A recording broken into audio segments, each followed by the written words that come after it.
Lewis from UniTech, and we are bringing you a comparison between the Asus 7750 and the Asus 7770. Enjoy. You obviously discover that the 7770 takes up 2 expansion slots. We can see that it has 2 DVI and a It's got a DVI-I port and a DVI port. It also has a HDMI. So when we look at the 7750, we notice it only takes up 1 expansion slot. It has a DVI-I port, a HDMI port, and another port that I do not know what it does. The feature of the Asus 7770 is we know it's got double dissipation fans. So this obviously helps with air cooling, so your GPU will stay at a lower, more stable temperature.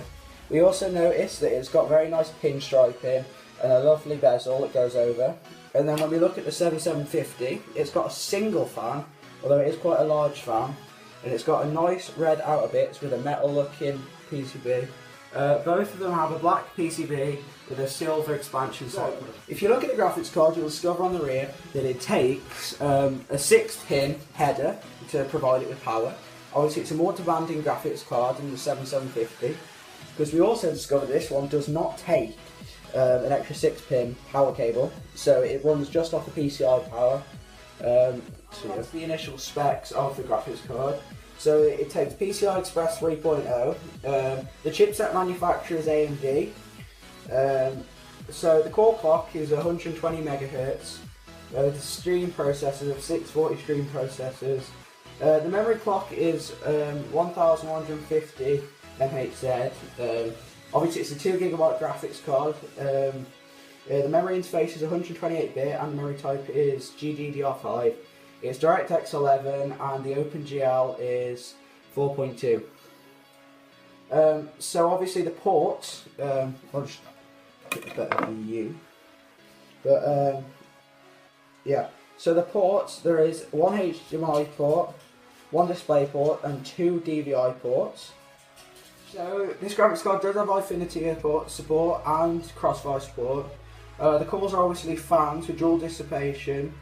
The card dimensions are 8.3 inches by 4.4 inches. The dual fan design offers 11% greater airflow and 14% quieter than previous graphics card. It comes shipped overclocked to 1020 MHz for smoother gaze. This product is also Asus, and this is a HD 7750. The interface is PCI Express 3.0x16. The chipset manufacturer again is AMD. The core clock is 820 MHz and it has 512 stream processors. The memory clock is 1150 MHz and the memory size, unlike the other one, is only 1 GB and the memory interface is 128-bit, and it also works on GDDR5 just like the 7770. It also runs on DirectX 11 and OpenGL 4.2. So when we look at the ports, again, I'll show you the ports again. So when you look at the ports, you'll discover there's 1 DVI, 1 DisplayPort and 1 HDMI. So this graphics card does have Infinity support, but it doesn't have Crossfire support, unlike the other one. The cooler is a single fan, not dual dissipation.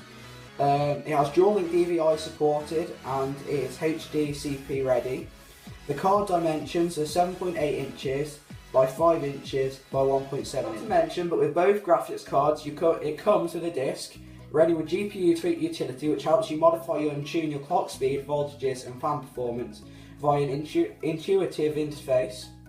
So basically, I have used this software before, and it allows you to overclock without going into the BIOS easily, and you can change your fan speed, which is handy when you're in game, because obviously you don't have to go directly into the BIOS and change fan speeds to cool it. It does have Infinity technology, which extends your viewing landscape across multiple monitors, and it comes with new PCI 3.0. So when this first came out, PCI 3.0 was a new thing, so obviously it made it a better card. My personal opinion on these two products by AMD is that the 7750 is basically just a beginner's card. So for playing games, say, I don't know, mid, good 60 FPS perhaps, and then you go on to the 7770, which is obviously higher because it's got 2 GB.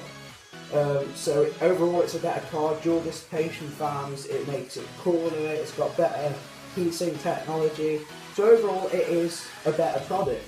However, if you're looking to budget for a cheaper graphics card, you're better off going for the 7750, as obviously it's cheaper. I think you can pick it up on eBay for around £70 to £80. So I forgot to mention the prices actually. When you look at the 7770, I actually bought mine for 120, but I'm sure it's available for a bit cheaper. So there is a bit of a price difference there. I mean, if you want a better graphics card, you're better off paying the extra 40 odd pounds, saving you wages or whatever. So to get that card, because it is worth it for the extra gigabyte. So in my opinion, star rating wise, I give the 7770 probably in comparison I'd probably give mine a 4-star. Whereas you'd give the 7750 perhaps a 3-star maybe. I know that sounds me being a bit harsh, but it is a lower grade graphics card. So thanks for watching, please like and subscribe. I'm going to leave you with a few other images of the graphics cards just to get a good view about what these products are. So yeah, this is our first video, so please give us support, like and subscribe, and write in the comments what you like and dislike. Thanks for watching, bye.